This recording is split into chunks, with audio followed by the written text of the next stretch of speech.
Bonjour les amis. Hier je regardais un documentaire ou un reportage, je ne sais pas comment l'appeler, sur Canal+. L'émission s'appelle Les Nouveaux Explorateurs, ou je ne sais pas comment on l'appelle, le documentaire, émission, reportage, comme vous voulez. Mais en tout cas, c'est un journaliste qui est parti au Cameroun dans l'objectif d'aller filmer la débrouille, le système D. L'idée, c'est de montrer à quel point les Africains sont les spécialistes de la débrouille, comment, malgré les difficultés, ils arrivent à s'en sortir, ils ne se laissent pas abattre. Et effectivement, c'est le cas, parce que sans ce système D, beaucoup mourraient de faim aujourd'hui. Donc les gens essaient de s'en sortir tout seuls en se créant des petits jobs par-ci par-là. J'avais déjà vu aussi un reportage du même genre, mais là c'était une chaîne américaine. Et ça se passait où? C'était au Nigeria. Donc, le journaliste se déplaçait de marché en marché. Et puis il partait dans un pays, en Guinée, ou je ne sais pas quoi, ou je ne sais quel pays, d'autres. Et il montrait comment les Africains essayaient de s'en sortir par la débrouille, le système. Donc au Cameroun, là, le documentaire a commencé avec une jeune femme qui est partie du constat qu'elle a fait, excusez-moi, en 2008, après les émeutes de la faim au Cameroun. C'est-à-dire les gens sont sortis dehors, ils ont manifesté, parce que la vie devenait de plus en plus chère.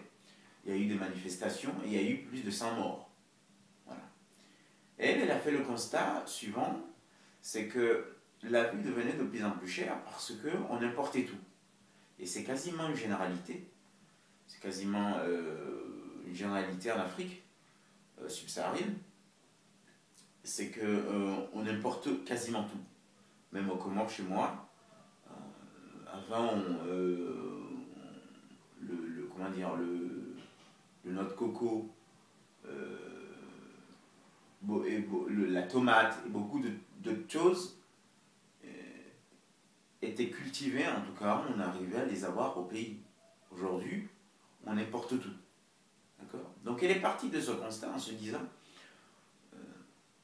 on a la matière première, on cultive beaucoup de choses en Afrique, mais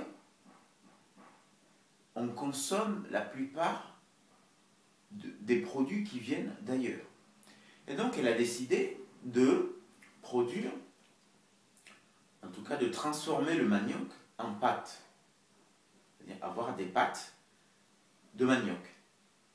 Voilà, le manioc c'est un aliment qui est cultivé partout en Afrique. Beaucoup d'Africains mangent du manioc. Donc elle s'est dit pourquoi ne pas transformer le manioc en pâte au lieu d'importer des pâtes en Occident. Et ça reviendrait moins cher et ça lui crée un emploi. Voilà. Sauf que pour que ça devienne quelque chose de plus sérieux, il faut qu'elle industrialise cette transformation du manioc en pâte. Donc elle essaie de monter quelques machines fait maison, voilà, qui ne font pas grand chose, qui l'aident sur certains côtés, mais elle n'arrive pas à transformer d'une manière grande, d'une manière exponentielle, les maniocs en pâte. Donc elle fait quelques productions par-ci par-là, mais ça ne démarre pas tellement parce qu'elle n'arrive pas à produire beaucoup. Et donc je reviens au reportage que je vous ai dit, j'ai vu ça aussi chez un autre journaliste américain qui faisait la même chose. Et quand on regarde ça, on a l'impression qu'on fait l'apologie à travers ces reportages, on fait l'apologie de cette économie, du système D, cette économie qu'on appelle l'économie informelle. Hein. Et tu vas trouver beaucoup d'Africains, beaucoup d'altermondialistes africains qui font eux aussi l'apologie de cette économie-là. Et qui, dans une logique anticapitaliste, ils font l'apologie de cette économie informelle, de la débrouille. Et moi, je suis contre cela. Je suis contre cela. Parce que autant on peut critiquer un capitalisme aujourd'hui qui est devenu dévorant, un capitalisme du monopole, qui a tendance à faire revenir les salariés au début du XIXe siècle, c'est-à-dire des salariés qu'on exploitait, des salariés qui travaillaient juste pour manger, qui n'étaient pas protégés, qui ont lutté pour avoir des acquis, pour avoir une certaine sécurité. Et aujourd'hui, effectivement, on est obligé de remarquer que le capitalisme a tendance à faire revenir les salariés, les employés, dans ces siècles obscurs où on les exploitait à moindre coût. Ce qui a entraîné des écrits comme les écrits de Karl Marx et d'autres qui luttaient contre cette exploitation du salarié. D'accord ? Donc, effectivement, on est bien d'accord, il faut critiquer ça. Il faut que le salarié soit protégé. Mais on ne peut pas se mettre dans une position anticapitaliste qui consiste à lutter contre le capitalisme tout court, c'est-à-dire le fait d'acheter, de vendre. Le monde a toujours vécu comme ça. Hein, l'Afrique, avant même d'avoir un contact avec l'Occident, il y a toujours eu des échanges, soit par le troc, soit par une monnaie, ou soit par quelques autres moyens, mais les Africains ont toujours échangé. Achat, vente, achat, vente. Le monde a toujours fonctionné comme ça. Donc, lutter contre le capitalisme en tant que tel, hein, je parle de...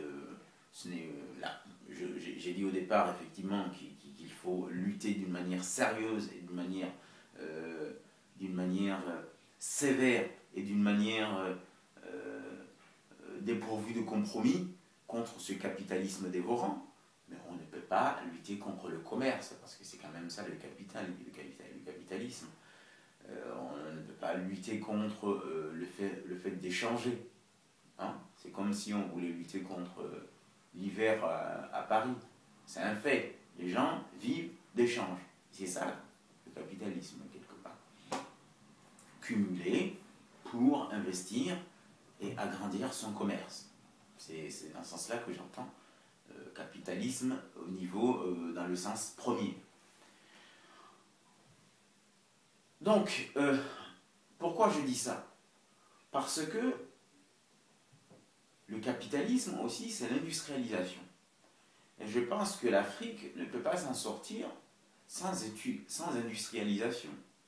Cette jeune femme camerounaise peut transformer la vie de ses concitoyens si elle arrive à produire ses pâtes avec le manioc. Parce qu'elle ne va pas payer des taxes pour importer des pâtes. Et donc, ce qui a comme conséquence d'augmenter le prix d'achat de ces pâtes-là. Le riz qu'on importe coûte cher de plus en plus parce qu'il faut payer des taxes sur l'importation. Et donc, si elle arrive à industrialiser son commerce, cela lui permettrait non seulement de créer des emplois, mais aussi de produire le maximum possible pour vendre et transformer la vie des Camerounais qui pourraient consommer un produit nouveau qui vient de chez eux, offrir de l'emploi aux gens qui produisent le manioc, mais aussi transformer la vie des Camerounais en rendant un peu moins cher la consommation locale. Voilà. En d'autres termes, ce que je voulais dire par là, c'est que l'Afrique, pour se transformer, doit s'industrialiser. Il n'y a pas de miracle. Jusqu'au XVIIIe siècle, j'ai envie de dire, jusqu'au XVIIIe siècle, où les Européens ont connu, comment dire, je perds mon fil. Oui, j'allais dire, jusqu'au XVIIIe siècle, les Européens avaient le même niveau de vie que les Africains. Voilà, un paysan kenyan avait le même, et même peut-être vivait mieux que le paysan français ou le paysan européen. On n'avait rien à envier à l'Occident, en Afrique. Ce qui a changé la vie des Européens, des Occidentaux, c'est l'industrialisation au XIXe siècle. C'est ça qui a fait que ça a transformé la vie des gens. L'industrialisation. Bon, après, c'est parti en cacahuète, parce qu'avec les monopoles, aujourd'hui, on est dans des monopoles qui font que les gens qui ont ce monopole de certains secteurs peuvent fixer les prix comme ils veulent, parce qu'il n'y a pas assez de concurrence, mais ça, c'est le mauvais côté du capitalisme. Hein, le mauvais côté du capitalisme qui est aussi la conséquence de l'industrialisation. On est bien d'accord. Mais n'empêche qu'on peut faire le constat aussi qu'en général, l'industrialisation a transformé la vie des Occidentaux. D'accord ? On ne peut pas continuer avec l'économie informelle. D'accord ? L'agriculture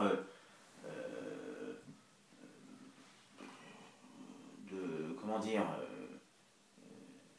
cette agriculture de l'autoconsommation ne transforme pas la vie des gens. Voilà. Il faut industrialiser l'agriculture. Parce que l'économie informelle, cette agriculture-là, a tendance à paupériser les gens. Et quand les gens sont paupérisés, voilà les conséquences. Il y a l'émigration tous azimuts. Et cela ne transforme pas la vie des gens. Ce qui transforme la vie d'un pays, d'une société. Jusqu'à aujourd'hui, hein, je ne parle que de faits, c'est une réalité. Ce qui a transformé la vie des gens, c'est l'industrialisation. La Chine, jusqu'à récemment, hein, la Chine, les paysans chinois, les Chinois vivaient comme des Africains aujourd'hui. D'accord ? Mao, par exemple, quand il prenait le pouvoir, lui, dans son marxisme, il a opté pour un marxisme paysan. Hein, parce qu'il a compris que chez lui, il n'y avait pas d'industrialisation. Donc, il n'y avait pas de prolétaires en termes d'industrie. Il n'y avait pas d'usine où il y avait des prolétaires, où il faudrait s'accaparer des machines, d'accord, comme le décrit Marx. Lui, il a compris que en Chine, il n'y avait pas encore d'industrie. Donc, il s'est appuyé sur les paysans contre les propriétaires terriens. En d'autres termes, à cette époque-là, la Chine n'était pas encore industrialisée et les Chinois vivaient comme nous, les Africains, aujourd'hui.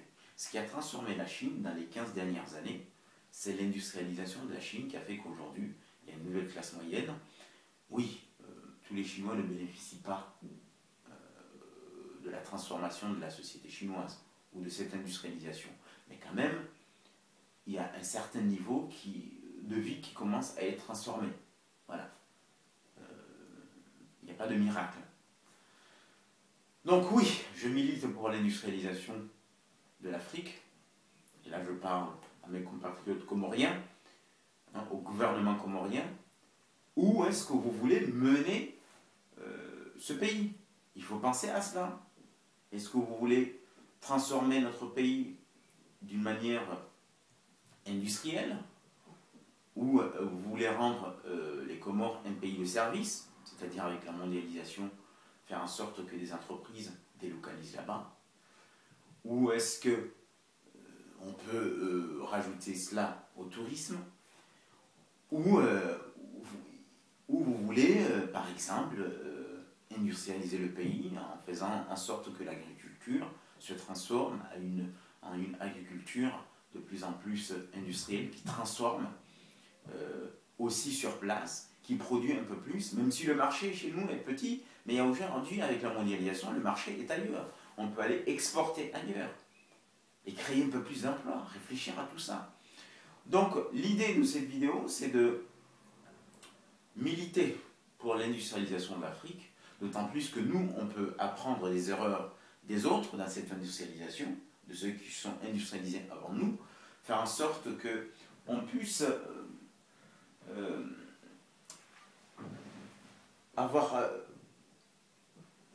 faire en sorte qu'on ait un recours un peu moindre par rapport aux autres des énergies fossiles, par exemple. On peut trouver d'autres solutions à cette industrialisation que le recours au pétrole, qui aujourd'hui, c'est-à-dire le recours à l'énergie fossile qui aujourd'hui a une incidence sur l'environnement, par exemple. Donc, étant les derniers à nous industrialiser, on peut apprendre des erreurs des autres et faire en sorte que l'industrialisation ne ramène pas un capitalisme dévorateur, un capitalisme, comment dire, exploiteur, un capitalisme monopolisant, voilà. Mais on peut nous industrialiser en apprenant de ces erreurs-là, d'accord? Mais on ne peut pas transformer nos sociétés sans les industrialiser. Voilà. On ne peut pas dire que l'Afrique est le seul continent qui doit se contenter de vivre de la débrouille, hein, de vivre sans modernité, sans invention. Alors, justement, ça me permet de parler de cette histoire de la débrouille, parce que dans ces reportages, j'ai vu des mécanos qui prenaient un moteur par-ci, des carcasses de voitures par-là, et qui créaient une sorte de voiture. Après, tu vas voir les Africains qui vont crier au génie, à la création africaine. Bon, c'est des bons assembleurs, mais il faut arrêter avec ça. C'est pas ça que j'appelle le génie. Ils n'ont pas créé, c'est pas eux qui ont créé le moteur. Il faut arrêter avec ce minimalisme. C'est cette façon de se contenter du minimum. Ah, on est arrivé à créer une voiture qui est en fait le résultat d'un assemblage de moteurs d'Opel, d'une porte de Nissan, ou je ne sais pas quoi. Oui, c'est des gens qui connaissent un peu la mécanique, mais c'est pas des constructeurs, quoi. Voilà ce que je voulais dire. Donc, industrialisons notre continent. Il n'y a que ça qui peut transformer nos sociétés. Bon dimanche à tous.